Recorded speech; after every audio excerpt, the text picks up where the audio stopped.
Welcome back to the Talking Hedge. I'm Josh Kincaid, capital market and host of your cannabis business podcast. With me, finally, Jesse Redman, longtime coming, man. I appreciate you being on the Talking Hedge. You are a managing partner at Higher Calling. Is that a cannabis investing company? What do you do? Yeah, exactly. So Higher Calling is my consulting business where I help cannabis investors find the best and most appropriate cannabis investments. Those could be private equity deals. Those could be public things like ETFs or stocks. It could be one-off SPVs. So it just kind of depends on the type of client and their risk tolerance and what they're looking for. Yeah, we'll have a link to your LinkedIn contact and info in the show notes. So if people want to get a hold of you, they can do that. But I want to jump into what's been happening in the North American cannabis market. There's 15 markets that Headset covers.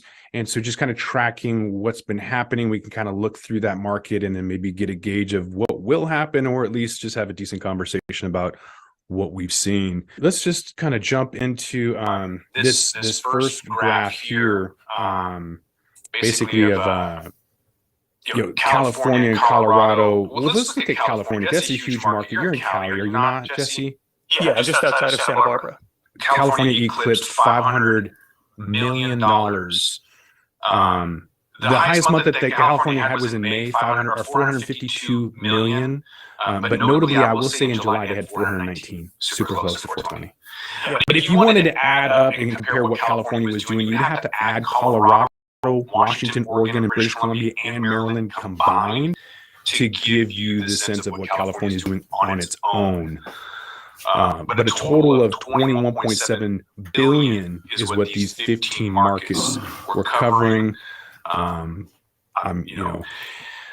A second close one up is Arizona, 1.9 billion, and then Michigan, almost 2.2 billion. Here's what Michigan looks like. And they kind of keep going up. That's a nice little stair-step pattern on Michigan, whereas it seems like a lot of these other places, Massachusetts, Illinois, Alberta, Florida, they've all kind of leveled out. Well, let's go back one slide for a second. So when I see this slide, Josh, the first thing I see are a bunch of challenging open license environments. So in the cannabis industry, we have limited license environments where the licenses are capped. New Jersey is a prime example of that, where you have a limited amount of licenses and a large amount of people. That tends to lead to a lot of revenue and higher margins. What I see across this screen are more mature, largely with the exception of Arizona, which flipped more recently, but I see more mature open license environments. And as we see the total sales declining, I think people commonly look at this and think people are using less cannabis. And take myself as an example. I'm kind of a moderate consumer. I might have less than a quarter gram of flower at a time and do that a few times a week. And an eighth might, usually I'll have a few eighths at a time to rotate around, but an eighth could last me a few weeks. If prices in California go down 50%, I'm not going to buy twice as much flower. I'm going to keep consuming how I am right now. Price isn't going to drive me to buy more. So when I see that declining graph right there, sometimes people think cannabis isn't as popular or the normalization story is happening. And I see it differently. I see this largely as being a factor of price compression, and cannabis not being something, it's more of a staple than it is a discretionary, has a little bit of both traits, kind of depending on the medical or recreational side, meaning that I think medical users treat it more like a staple where they need it no matter what, whereas discretionary users, it's more of a treat or just something you use once in a while. But what we're seeing here in cannabis is price compression across all these markets driven by two things. One is open licenses, where sometimes there's just too many licenses and too much stuff being grown. But looking specifically at California, the issue here is more that we don't have enough dispensaries. So I used to run a collective in California for 3 years in the medical era. When we flipped to adult use, the regulations got way more difficult. It's super hard to open a store. Hirsch Jane in a recent Twitter Spaces I did said you could expect it to take about 18 months and about $1 million to get a store open. So California, when I was competing in the medical days, there's about 15,000 stores. Today, there's about 1,000. And so part of the problem we're having in California is there's a lot of flower being grown. That's true, but that's changing. People aren't renewing licenses as much, but there's not enough stores to sell that flower. And so sometimes what looks like a demand issue is really just a lack of places to access cannabis, which makes it harder to get those sales numbers up. So I guess kind of overall in that first slide, just a comment about open license environments versus limited license environments and how much price compression is affecting the business. Now, on this slide, what's interesting is Michigan has seen huge price compression. I think maybe it's gone down more than any other market, more than 50%, like closer to 70% over 12 months. But you're seeing the sales numbers increase. And I think that's because we're seeing a lot of new stores open in Michigan. Terracent and Ascent are both playing that game, trying to get scale in Michigan. Michigan has thin margins due to the big price compression there. But I think the number of stores, and it's always been a real, cannabis has always been real popular in Michigan. But I think we're seeing the sales increase or stay healthy there due to the number of stores opening. That's interesting. So let's look at total sales, just in a maybe easier graph, just by countries instead of individual provinces or states. You mentioned that you don't believe that all users are using it for a staple, which kind of would be in we generally talk about sin stocks, right? And kind of that stickiness, that power that it has. And yet you're talking more on the sense of more normalcy, where there's a divide there. There's two types of individuals. There's those that are going to be more hit by price conscious, like my brother-in-law who quit using cannabis. There's other price conscious users versus medical who aren't going to change at all. I think that's going to be interesting if that does play out and it's not a sin stock, or it's not something that people are going to use indefinitely, regardless of the price or the inflationary pressures put on them with groceries to gas and everything else. You think? I think there's clearly from my experience in running a collective and selling cannabis, and also looking at data like the great stuff Headset puts together, is there clearly are two groups of users.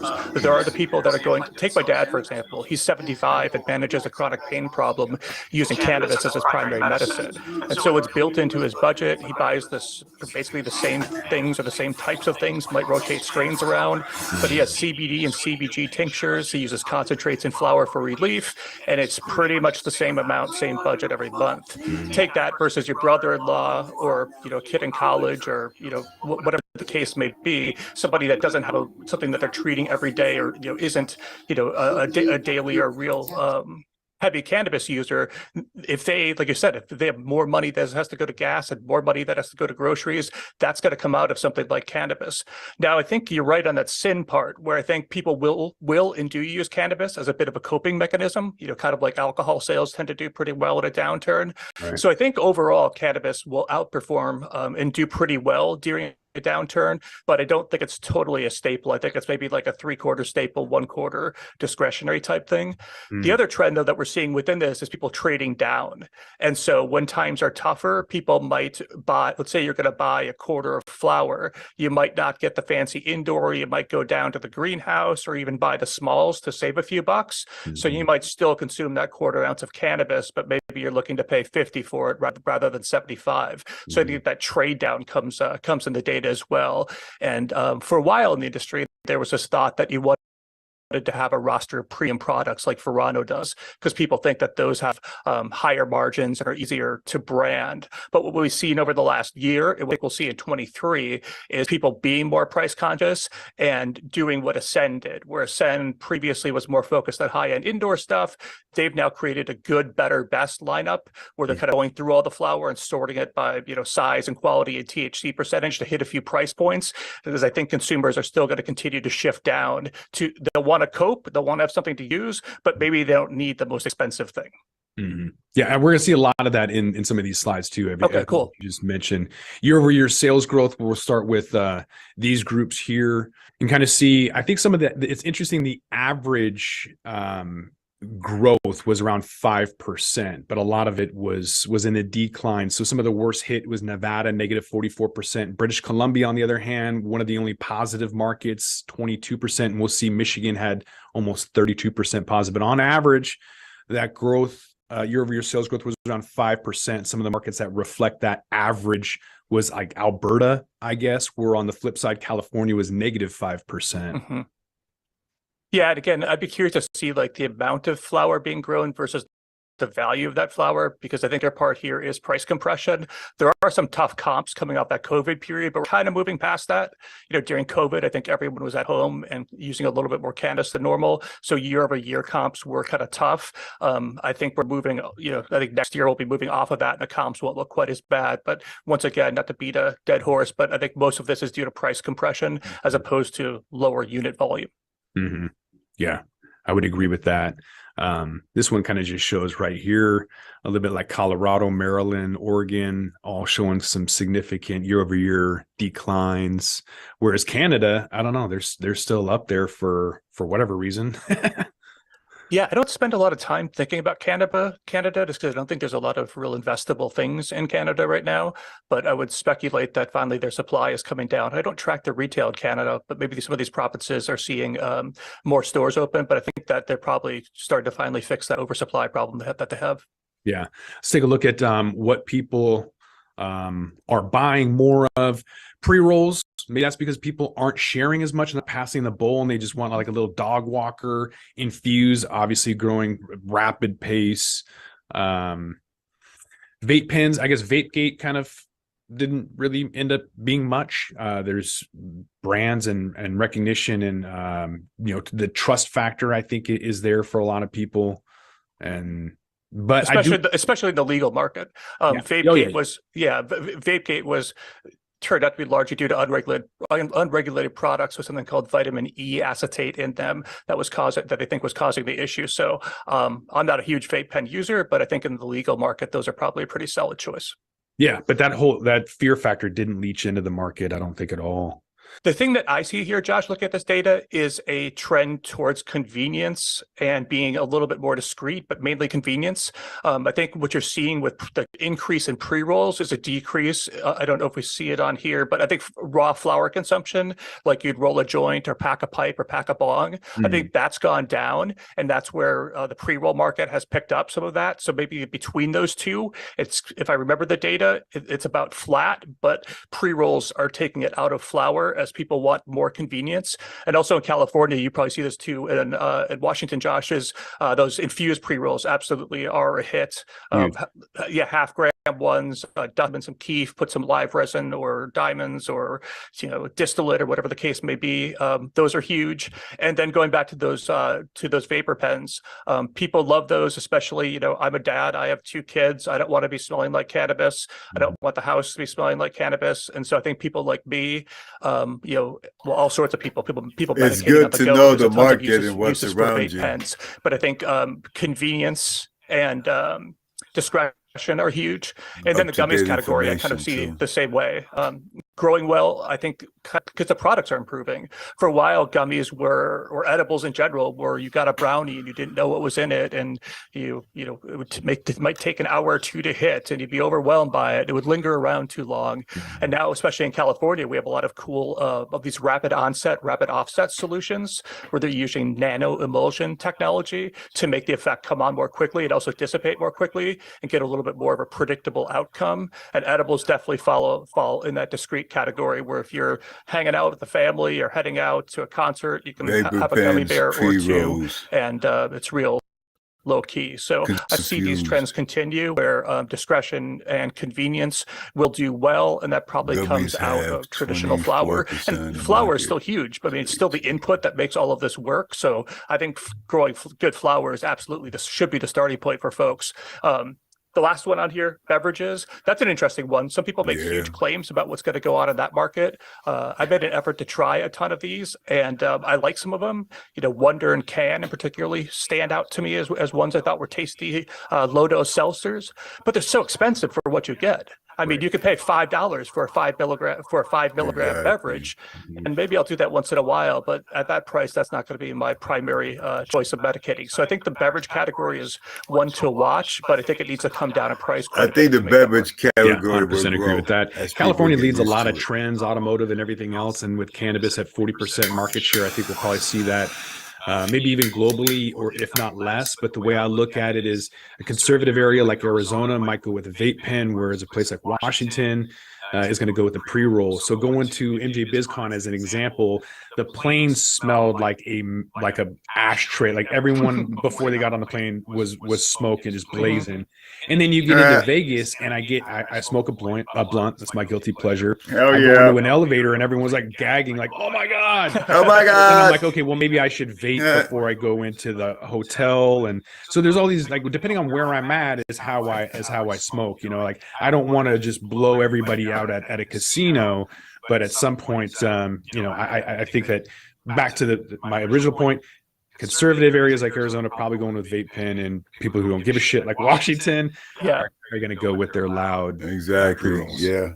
I think that's different locations but looking at kind of how things have shifted year over year in terms of sales growth, I would think that people that were buying tinctures, not like your dad, because he's got a disposable income where he can afford that, whereas the younger kids probably dropped off, and we're going to probably see some of that data here in a slide or two, where some of those categories dipped because there is no substitution. There's no option for that quote unquote plastic jug of tequila version if you're looking at reducing your expenses. But looks like there's been some changes overall, and more people. I don't know. I like my tequila in a glass.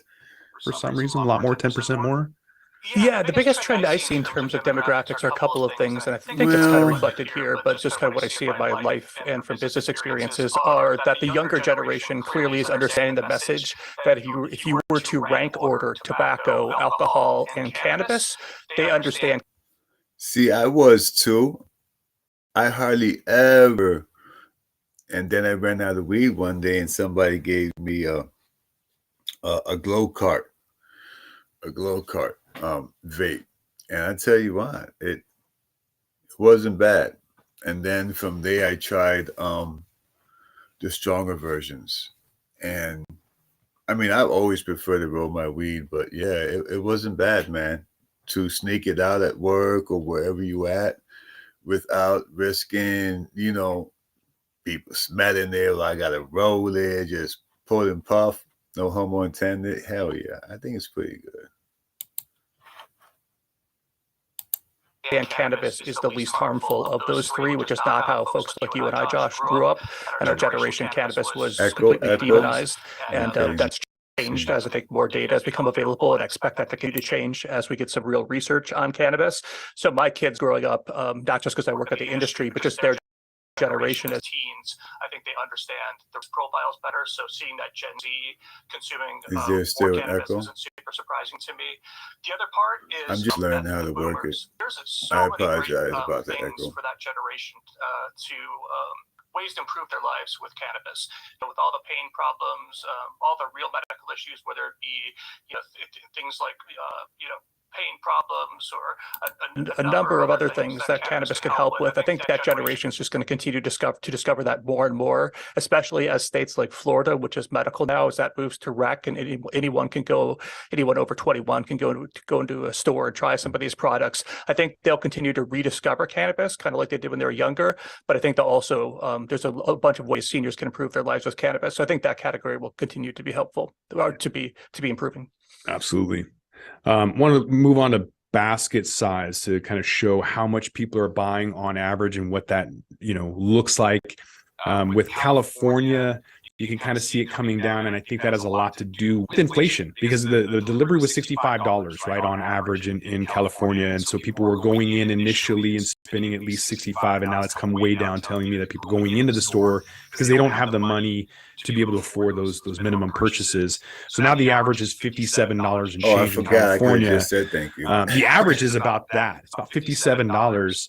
Other areas that are kind of there to that are some people Colorado, I follow Arizona at 52 and 59 respectively, people, but it could come down they know to what they're talking about. They're impartial. Like Washington, where we are only spending $31.90. It's really low because it's convenient, because we go when we want, we buy what we want, and there's so many options to go, versus a place like let me show you Maryland.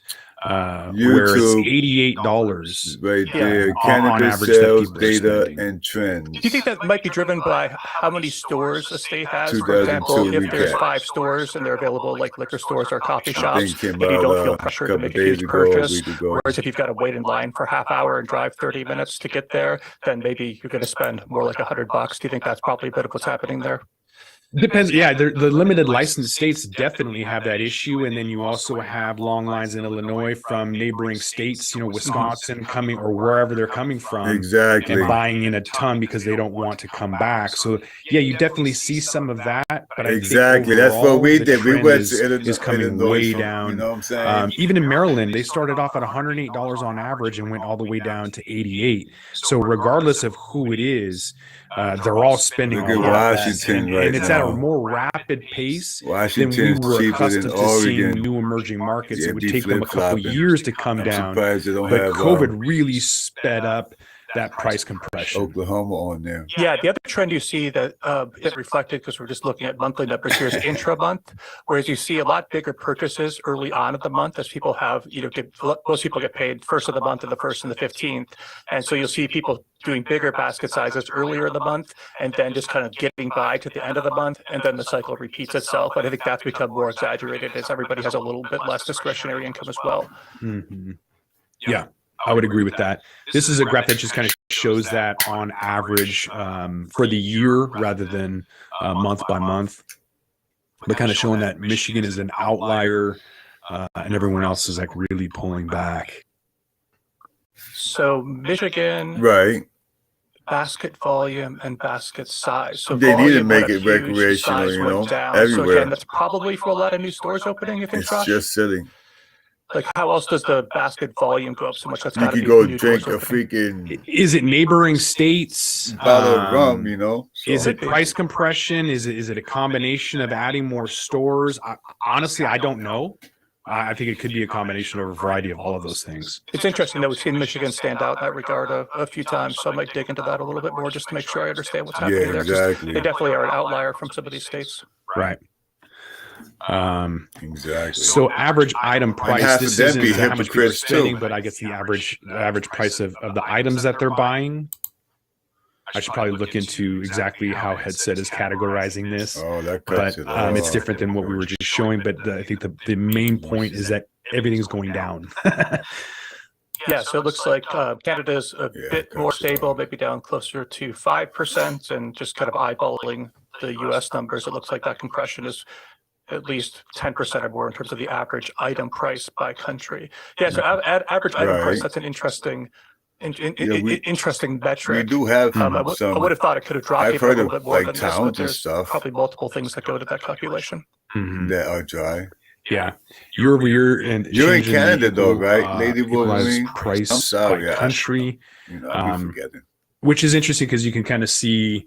You would think no, that you're not in Canada. I think you said what Tinctures is even on here. Kind of wanted to point that out, but I think there's another slide that shows how much that sector's been hit. But year over year change in price has come way down, which is interesting because everything else is going up. Gas and everything is going up, but cannabis is like the only thing that's going down. The timing is weird. I think it's because there's too many stores. Or not stores, but too many growers. They got to kind of work out the supply and demand. Maybe from Arkansas. I don't know. Yeah, I think slow state rollouts have been a problem too. Like in California, like I mentioned, we have 1,000 stores. We used to have 15,000 during the medical era, and we expect about 300 to come online in the next year. So that's an improvement, but still a huge ways to go. Illinois is another state where they held back those 183 social equity licenses, and those are just being released now. We'll see those stores come online over the next 24 months or so. So I think, like, I always think about cannabis as a state-led growth story, and I think the state rollout has been a bit slow. Sometimes states get approved, like New Jersey, and they take forever to come online. And then even when states do come online, you can't just count that as a rec state because they take Smoky Monkey, genetics we be talking about, that's pollen sacs. Yeah, so he's my only sponsor when I grow, and East Coast, heavy East Coast, friends with East Coast too. He's a really cool breeder, a really cool individual, laid back country folk like us. You can find him on YouTube under Pollen Sacks. Very excellent person, very excellent person.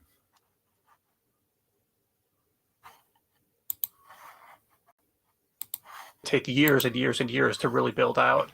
And so I think that that state-led growth story has been a little bit slower than most of us would have hoped. Mm-hmm.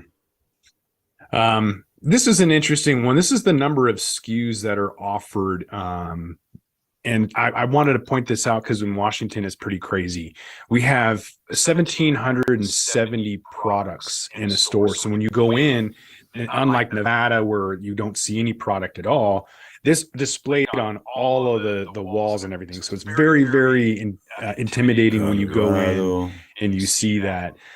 Some other states that have a lot of product offerings, Illinois, they have 992 versus a place like Florida, they only have 94. On average across all of these markets is 595 products, and Oregon kind of as the closest one to that at around 563.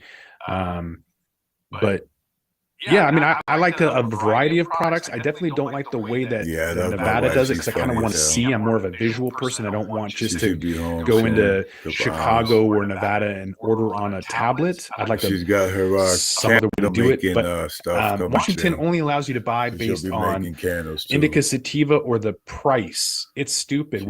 Whereas in Nevada, they're a little bit more mature and they buy terpenes. So you have all these SKUs and really no way of filtering it. Yeah, and Florida is interesting too because Florida is you have to be vertically integrated in Florida. So I think that's what's causing the lower number of products is that you need to actually be producing those yourself as opposed to stores. See states like Illinois and Washington where they don't require vertical integration. Then you have a bunch of different people growing the products and manufacturing them, and then you can bring those different brands into your store. So I think that's part of why Florida is so low. The advantage there for Florida is that vertical integration usually leads, or not usually, almost always leads to higher margins. As you're essentially collecting that distributor margin yourself, and you get more controlled supply chain that way. But from a patient perspective, it does really limit the options. Yeah, Colorado, same thing. It doesn't really incentivize you to create more products. Yeah. So that brings us to brand concentration and how many of the top 10 companies, or how many companies own the top 10 brands, I should say. You can kind of see some of this concentration at around 5% on average. Some of the higher ones, Ontario and Alberta and BC, they all had at least 10%, meaning there's a lot more brands that those top 10 companies own, whereas it's a lot lower in Washington and Michigan. They only have around 5% of that concentration or that market share. Yeah, in California, you tend to see a lot of the same brands over and over. Glass House is obviously a big one. They have that monster greenhouse in Southern California that has 5.5 million square feet. That's more than all of True Leaf's cultivation combined in one greenhouse. And so, brands like Glass House, you tend to see everywhere. They're not using all 5.5. They're subletting some of it to grow vegetables right now. But they have the ability to light up 5.5 million square feet there, put together more than all of True Leaf cultivation combined. And then you also see some other brands like Cookies in California is huge. Connected and Alien are big. Jungle Boys, not in terms of pounds of flower sold, but in terms of brand identity is big. And we're seeing those move into Florida. Florida is a market people that is currently medical, but they think will flip rec in the next couple of years. And you see Cookies, Jungle Boys. I think Connected, I think, is a deal with True Leaf down there now. So brands are huge in California, and it seems like some of those California brands are spreading out. We see that in Lowell too, right? Lowell licensing their pre-rolls into other states. Mm-hmm. So $21 trillion is what we've got. Is that right? Or is that billion? Plus $2 billion. 21.7 billion this year. Maybe we'll be in trillions in a few more years. I hope so. Yeah, that's pretty crazy. That's only 15 markets. So globally, we could reach that $1 trillion mark pretty damn quick. Yeah. Well, I think that about wraps it up. So this, I also want to cover a crystal ball prediction. So you guys are gonna have to come back for that episode. But with that, I think we're gonna have to roll this one up. So I want to thank my guest, Jesse Redmond. Where can they find you at, Jesse? Where are you at? Yeah, so you can find me on LinkedIn. Just just punch in my name, Jesse Redmond. On Twitter, I am at Jesse Redmond, JESSEREDMOND. And my website is greengiants.net. And on there, I try to write a bunch of stuff and also do a bunch of interviews like Josh is doing today. So greengiants.net is a great place to find me. Check it out. All right, with that, we're going to roll this.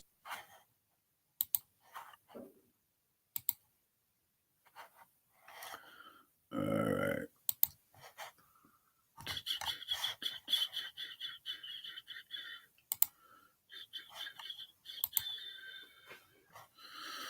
Let's see.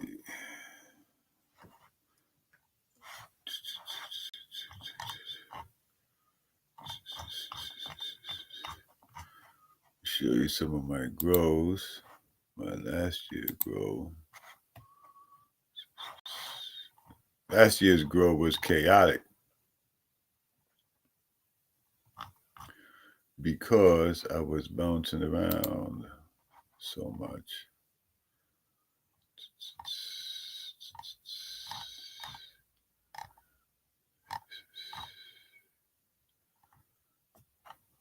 Put this one up here.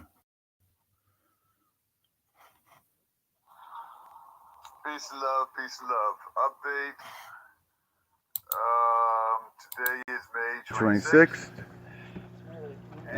And there we go. That's Looks last very year in nice. Arizona. Looks very lovely. These girls are in a smart pot.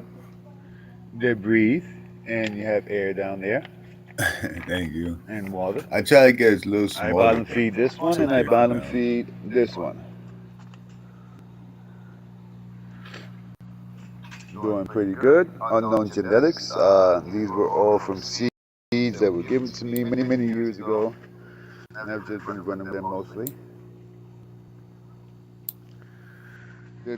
Haven't done much lollipopping on this one yet. Because I'm thinking about making some clones. But yeah, she's doing pretty nice. Yeah. That's my star.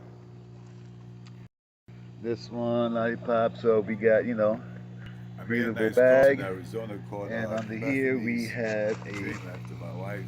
net I pot only got like 12 seeds, so I have to make more. anchored there with a sock that goes all the way down to the reservoir. It was And that reservoir does have an air stone in it. Unknown. But man, is it good. So this allows the plant to uptake its water and nutrients at its desired time. That's how I do. It's not being forced, it's not being force fed, nothing like that. So here we are craft growers. We don't grow for extreme size of the That's buds. just a couple weeks of veg right there.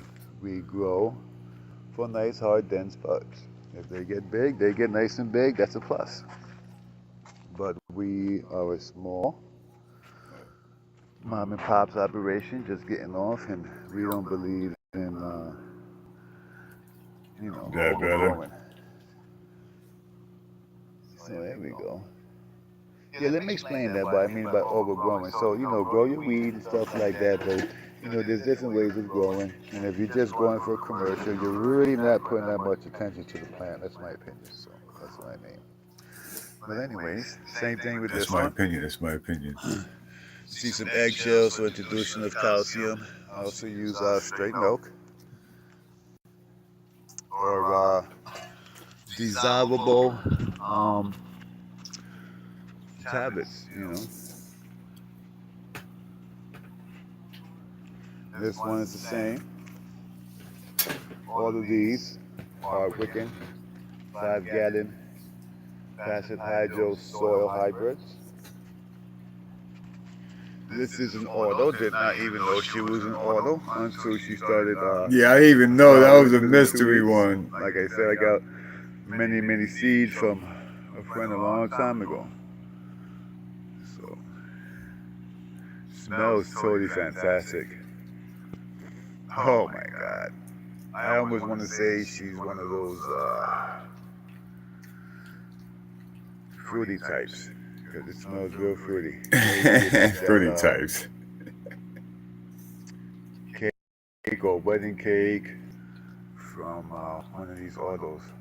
Just smells fantastic. Yeah, I don't even know. That's just what it Size, smelled though, like. where It she would was smell bigger, of like course. cake. But that was probably my fault. So, not knowing that she was an oil, as you know, you gotta treat oils a little different. But she's still pumping. Yeah. So all these girls are in Arizona, extreme heat. That's why you see me covering these. Anything you can use to cover the sunlight will keep your res. Yeah, me your too. water res nice and cool. You know, of course, I like to get as big as possible, Even at but 100 and some degrees, they're like people. They all got their own characteristics. My res was 50, 60, you know. So. And I think different conditions will bring out different terpenes in them. It's just my opinion. I could be wrong, and that's just me thinking like that. That's Like if it's grown in this type of soil here in environment Arizona, when they say it's versus gonna another be, one, it'll be for different maybe. instance, if the highest projection is going to be 100, it doesn't hit 100, automatically. It takes time to get up there, and then it's just for a couple hours. Your wife can grow pretty good too. She's excellent at trimming too. Yeah, no problem. That was a concern of mine because I'm originally from up north, and I never had to deal with the heat like that. I had to right on. insulate my greenhouses in April because it was a bit cold. But over here it's quite different. But as you can see, this is what we're doing. So peace, love, and happiness. Yeah. See, I get something else up there. You might want to reach out to me, talk about plants. Oops. Somebody need a cannabis technician, caretaker. Hit me up, let me know. So yeah, peace and love from Peace and love. Arizona. All you Arizona growers, man, get on, get on. Peace and love. Let me see. Oh yeah, we made this one the other day. That was funny. Your mama, your mama, your mama. Your mama, your mama, your mama, your mama. Why are you saying your mama? Your mama? That's my baby.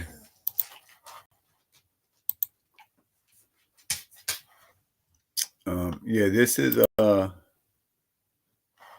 sacks right here. Peace and love. I'm gonna show you a guy who's a friend of mine. He is a sponsor. Yeah, she's at work. Also a very cool guy. She be home. She works a lot, man. Breeder. Very reasonable prices. Check him out right here on Strainly. She works more than I do at the moment, which is a little bit humbling to me.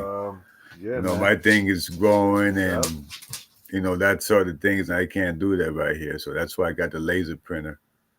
Look at these beautiful plants. Strawberry cookies. Gorilla cookies. I contribute somehow. Green gelato automatic. Gorilla pie. Can't wait to grow that. Yeah, check out that Strainly. Fantastic. I've grown that. He's on there. East Coast is on Strainly also. He also has some very, very good. They sell their products on there. They have a free STS Silver Cypher full kit to make feminized seeds. Doesn't cost that much to list your stuff on there. Follow the I instructions. think it may be free too. Instructions. This works. This will make you feminized seeds. Yes, it does. I've used it. He's got that freak show. Let me tell you something. He bred this freak show. There's a lot of freak shows out there. Some are good, some are bad. This freak show is pretty good. I have not grown her personally, but I know people who have grown her. And I know the breeder. And I've watched how he bred this one. Interesting. Slavery to it. So freak show. A lot of people ask about that. Last year has been a little crazy. On Strainly. Smoky Monk-Netics, check him out. We also got lemon Skittles. Thank you. Amnesia. And I have yeah, you got to work at it, Very good. People just think it's Disneyland all the time. It's not like that. You got to work at it. You know that. Yeah, man.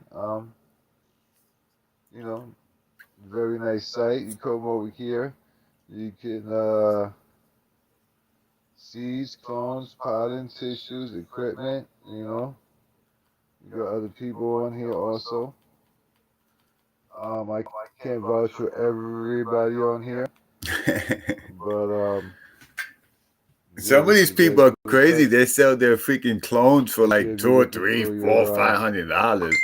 Hell no. Hard to find Oh, my baby just popped up. pollen, you know. Let me read it over here. Check these people out. You know. Definitely check out Smoky Monkey. You know. Very, very, very, very cool. So. Oh, I did it again. Check out Strangely. You know. Absolutely. And don't forget to check out Smoky Monkey on Strenny.com. Peace and love. Okay, wifey.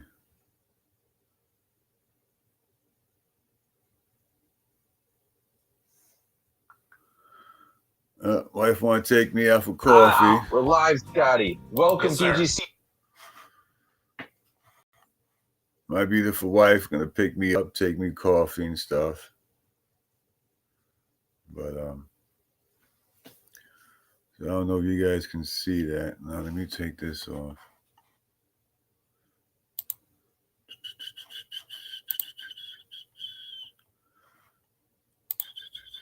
There we go. See, you see those boxes like that? I'll be making those boxes. The whole box and everything, the box, the design on it, everything is made with the laser engraver and color. That's pretty cool. All right, so I gotta go. Wifey picking me up. No doubt, man. Peace and love, Lady Wolverine. Catch you on the flip side. Puff, puff, pass. Peace, Lady Wolverine.